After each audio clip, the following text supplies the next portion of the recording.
You know, a lot of people were hoping for a resignation, but today, Howard County Sheriff James Fitzgerald vowed to stay on the job. Calls for him to step down started last week after a human rights investigation found that the sheriff discriminated against another employee. And Focus reporter Mallory Safaste takes a closer look at how now elected officials working behind the scenes to remove Fitzgerald from office. Kelly, since the sheriff won't resign, the county executive is asking lawmakers in Annapolis to begin the impeachment process. But it's tricky. We were unable to find any instance of a Maryland elected official ever being impeached. I will continue to serve the citizens of Howard County. I hope that you, as the community, citizens, friends, co-workers, will help me and allow me to do the job, to continue to do the job that I've been elected to do. The sheriff gave a brief statement, didn't take any questions, and made no indication that he would be caving in to calls for his resignation. Sheriff Fitzgerald needs to resign. He needs to step down. It's not acceptable to have a racist, sexist person in office.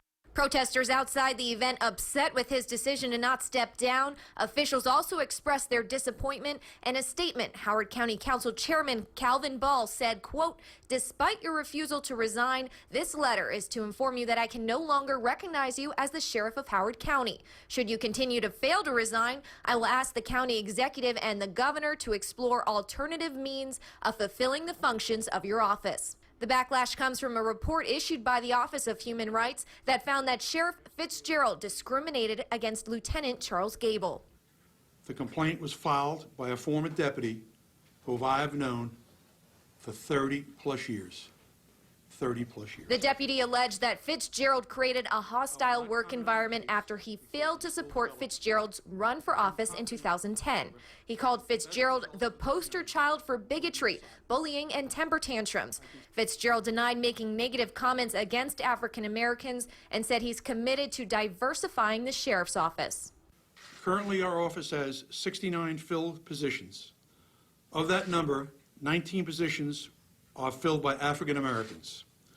Of the 19 positions, 14 positions were hired during my 10 years as sheriff, African Americans. The Office of Human Rights also found instances of Sheriff Fitzgerald making derogatory comments about females and Jewish people. This is a very clear, obvious case where someone who is armed and has a great deal of power is being very obviously racist and sexist, and we need to say no. We need to say you can't continue to be armed and given power over other people. But since he's not resigning, officials are reviewing their options. County Executive Alan Kittleman asked the Howard County State Delegation to explore the possibility of impeachment.